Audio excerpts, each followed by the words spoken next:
પેલા સમાચાર સાંભળ્યા ને કે ગુજરાત દેશનું સૌથી મોંઘું રાજ્ય છે અને સામાન્ય જીવન જીવવા માટે પણ મહિને 46,000 રૂપિયાની આવક જોઈએ. ત્યારથી મનમાં પ્રશ્ન હતો કે આવું કેમ, પણ પછી એક બે કારણો મને મળ્યા છે, તમારા સુધી શેર કરું છું. સારા લાગે ને સાચા લાગે તો આ વિડીયો આગળ શેર કરી દેજો. પહેલું કારણ મને એવું લાગે છે કે અહીંયા આપણે સરકારી ખર્ચાઓ બહુ વધારે છે સરકારી કામના.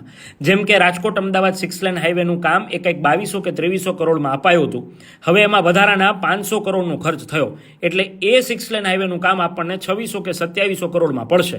તો આવી રીતે આ ખર્ચો આપણે વધારે ભોગવવાનો થાય ને. આવું જ બીજું કારણ તમને આપું તો અમદાવાદના હાટકેશ્વર બ્રિજનું. આ હાટકેશ્વર બ્રિજ છે ને એ 42 કરોડમાં બન્યો હતો. હવે આ બ્રિજને તોડવા માટે 52 કરોડનો ખર્ચો થશે અને આ બ્રિજ કંઈક 3 વર્ષ માટે તો માંડ ચાલુ રહ્યો છે. બાકી તો આ બ્રિજમાં પોપડા પડી ગયા અને એ રીતની હાલત હતી કે આ બ્રિજ વપરાશમાં લઈ શકાય એવો જ નહોતો. એટલે હવે આ બ્રિજને તોડવાના 52 કરોડ ચૂકવાશે.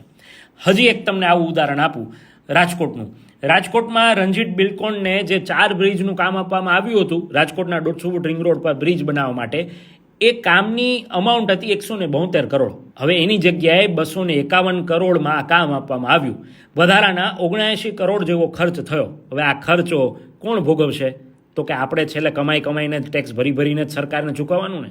એટલે આવું મને કંઈક લાગે છે કે આવા કારણો હોઈ શકે. બાકી ભ્રષ્ટાચાર તો બેફામ છે, બધાને ખબર છે. તમને શું લાગે છે આ કારણ તમને